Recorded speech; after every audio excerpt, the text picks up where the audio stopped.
48 घंटे से ऊपर हो गई शहादत शहीद संतोष यादव की। दो शब्द की संवेदना नरेंद्र मोदी जी नीतीश जी को नहीं पता। दो शब्द, क्या कारण है? दूसरा, चाइना का आतंकवाद को सपोर्ट करना और हर दिन इस देश में आधा दर्जन शहादत किसी न किसी बॉर्डर पे। संतोष जैसे कितने वीर हमारे शहादत देते हैं, क्या खोया और क्या पाया। इस सीज फायर के पहले और सीज फायर के बाद कितनी मौतें, कितनी शहादतें हुई, कितने बच्चों के आंसू सूख गए, कितनी हमारी माँ और बेटी वीरांगना हुई। और ये शहादत कब तक हम बॉर्डर पर इन आतंकवादी और चाइना और पाकिस्तान की सरकार के मिलीभगत से देते रहेंगे? कब तक हम आतंकवाद को नहीं मिटाएंगे? कब तक हम इस को राजनीतिक अवसर में लेंगे? कब तक?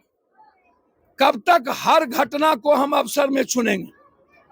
हमेशा अवसर को ढूंढना, हर घटना को राजनीति में परिवर्तित करना। मैं हमेशा कहता हूं, नेता चुनाव लड़ सकते हैं, जंग लड़ने की औकात अब इस हिंदुस्तान के नेताओं के भीतर नहीं बची। इच्छा शक्ति खत्म हो गई। हमारी नीयत इस देश के 140 करोड़ जनता के हिफाजत, उसकी सुरक्षा, उसकी खुशी, उसकी तरक्की, उसकी जिंदगी के जीने के अवसर को है ही नहीं। हर मुद्दों पर हम समाज और देश को बांटते रहते हैं। हमेशा हम नफरत की राजनीति करते हैं, हमेशा हम बांटने की राजनीति करते हैं। हम इस देश के आर्थिक तरक्की की बात करते ही नहीं है। इसीलिए मेरा आग्रह है, शहीद संतोष यादव इस गांव को ही नहीं, पूरा नौगछिया की धरती, भागलपुर की धरती को गर्व है कि एक ऐसा शहादत देने वाला शहीद संतोष, जिन्होंने अपने ड्यूटी के साथ अपने कर्तव्य को हमेशा निभाया। मैं सरकार से मांग करता हूं कि उनकी पत्नी को अविलंब नौकरी की घोषणा, इस परिवार को 4 करोड़ रुपए की पूरी तरीके से मदद, इस सड़क का नाम शहीद संतोष के साथ एक बड़ा सा गेट द्वार, उसकी मूर्ति, साथ साथ उसके बच्चों को पूरी तरह नौकरी की व्यवस्था। हमने सीधा सरकार से कहा, वो सरकार करे ना करे, मेरी ओर से एक पिता का जो दायित्व होता है, जो मैं अपने बच्चों के लिए कर सकता हूं, उससे ज्यादा इस बेटी और इस बच्चों के लिए मेरे तरफ से मैं अपने दायित्व को निभाऊंगा। मैं आपको वचन देता हूं, उस पिता का, उस शहीद का जो हम सब के बीच आजीवन रहेंगे। उनका सपना था उसकी बेटी दरोगा बने। वह जिस दायित्व, जिस रास्ते वो चलेंगी, हम उसके बनाने में एक पिता से ज्यादा फर्ज निभाएंगे। हम लोगों की तरफ से पूरी मदद इस परिवार की हमेशा रहेगी, कोई कमी नहीं रखेंगे।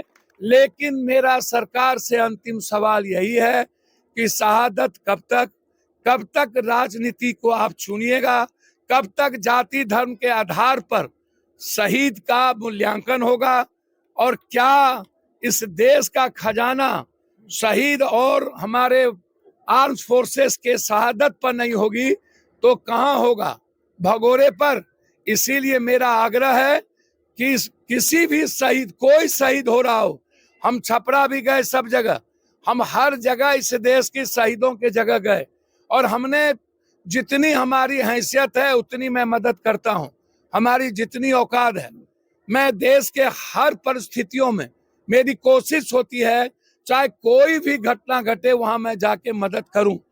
शहीद के लिए मेरे पूरे परिवार, मेरा जितना संपत्ति है वह इस देश की जनता का है, गरीबों का है। मैं सिर्फ, यह शरीर है मेरा और कुछ भी नहीं है। इसीलिए इस परिवार को कोई कमी मैं नहीं रहने दूंगा। सरकार यदि नहीं करती है तो लड़ेंगे भी। और इसकी पत्नी के लिए, शहीद के पत्नी जो वीरांगना है, जिस पर हम सबको गर्व है, उसके नौकरी के लिए हम अंतिम प्रयास करेंगे। बहुत बहुत धन्यवाद।